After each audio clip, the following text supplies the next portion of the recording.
श्री गुप्तेश्वर महादेव दर्शन गर्न नुवाकोट जिल्लामा पर्दो रहेछ। अहिले भोलि गुगलमा हिँडिरहेको छौँ। दिदी म ज्वाइँ नदी यसरी बगिरहेको छ। गुप्तेश्वर महादेव भगवानको थान यसरी देखिनु भएको छ।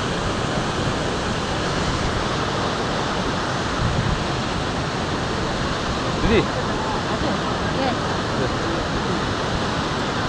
गुप्तेश्वर महादेव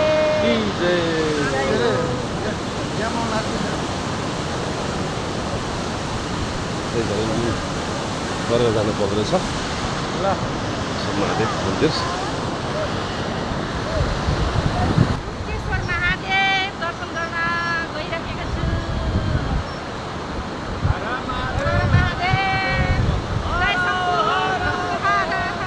हर हर महादेव, जय शम्भु, जय भोलेनाथ।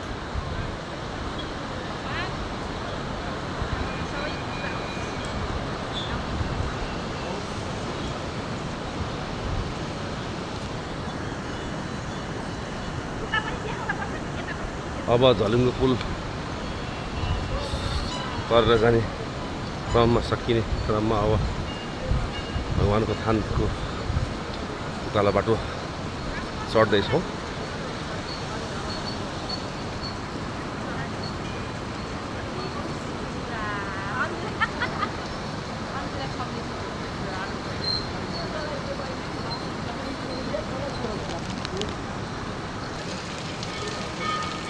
अब हामी यहाँ जल भरेर जाँदैछौँ।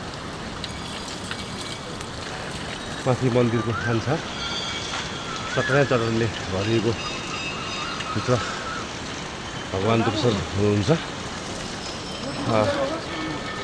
अब हामी यहाँ जुत्ता चप्पल खोलेर अब हामी चाहिँ माथि चढ्ने क्रममा छौँ। तल यसरी त्रिशुली खोला मजाले बगिरहेछ। सौन्दर्य खोला पहाड सबै छन्।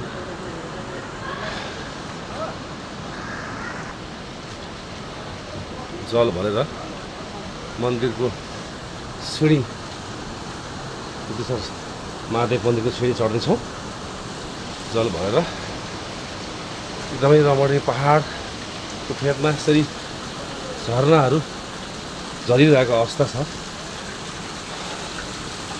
तपाईँहरू पनि यो साउन महिनामा भक्तजनहरू यस्तो रमणीय ठाउँमा